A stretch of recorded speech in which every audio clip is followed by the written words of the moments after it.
A long time ago, way back in the day, I had a cousin. I guess technically he's still my cousin. We was hanging out one night with another cousin of mine that I still claim. But anyway, this one cousin there, the first one, he had a girlfriend, and we were all hanging out in the kitchen one night, and we was, drinking Captain Morgan, doing shots of Captain Morgan there at the stove, and chasing it with milk because at the time we thought that was a good idea. So we were doing that, which it wasn't half bad if I'm being honest. But anyway, we were doing that, and somebody was getting ready to light him a cigarette off the stove there, and because it was cold outside, and we was hanging out in the kitchen, had the hood vent going over the stove right there. And somebody's getting ready to light them a cigarette off the stove, and they had the burner going. It was just glowing red hot as it could be, ready to go.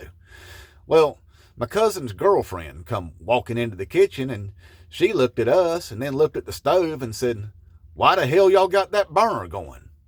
And then she proceeded to put her hand right on top of it. Blistered the hell out of her whole hand. And then after she got done screaming and crying about it, she blamed all of us for burning her hand on the stove. Ain't nobody put her hand on the stove. She did it all by herself, all right? That's you fake-ass patriot Trump supporters. That's you all day long. And guess what?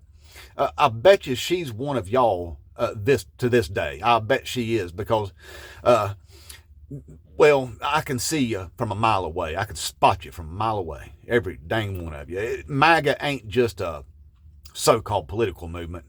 It's a personality disorder. So anyway, she did that, and she blamed all of us for it, just like you're doing right now, and what you're going to do, and what you're planning on doing. See, because that stove just burned you big time. You just got your ass lit up. Let's put it that way.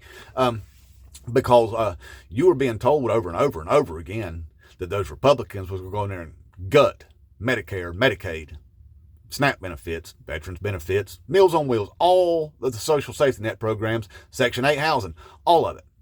And they ain't going to do that. They ain't going to do that. That right there is what you call one of them liberal talking points is what that is. That's just one of them liberal talking points. They ain't going to do that. Well, they just did. They just voted on it in the House of Representatives. Only 2 Republicans voted no on that, by the way. Every single Democrat voted no on it. So they did do it, all right? Now, here's the thing, and I don't expect you're going to understand this because you don't understand much. Krasnoff, Donald F. and Trump there, your orange Jesus, that big orange bloated syphilis-up Adderall-riddled idiot, was at least smart enough, because he's diabolical and sneaky, to not want these cuts to take effect until 2029, because that dumb son of a bitch thinks he's going to run for president again. Okay, even though the Constitution clearly says he can't do it, he don't care. I mean, he's currently wiping his crusty ass with the Constitution as we speak, right? So anyway, he didn't want those cuts to take effect till 2029 because he didn't want you to feel it yet. He didn't want you to feel it. Now, those other Republicans, them MAGA Republicans that y'all put there in the Congresses, they wanted to go ahead and get these cuts going. Now, they want you to go ahead and feel the pains and stuff. But hey, they also didn't want you to feel it until after the midterms next year. Because, they also want to be reelected, and they know that when you start feeling this, well, you can't blame nobody but Republicans, right? So they wanted it to not start taking effect till the end of 2026. So a lot of these cuts, you're not going to immediately feel it yet, okay? So you did touch that hot stove. You laid your hand right on that burner and left it there for a long time. You just haven't felt the pain yet. That empty brain bucket of yours ain't registering quite yet. But it's going to. Now, some of these red states, these poor states, because the red states are the poorest, are going to start feeling some of this because a lot of this burden gets shifted over to the states because of this big, beautiful bill, all right? They're immediately going to have to start taking evasive maneuvers there and try to move some money around to cover some of this stuff. If not, which they don't have, they're going to have to start kicking people off of their benefits immediately as soon as this bill's made law, if it passes the Senate. But we'll get there in just a minute. So it's going to affect these red rural states, these poor states, because believe it or not, there, you fake ass patriots, these red states are the poorest. Okay?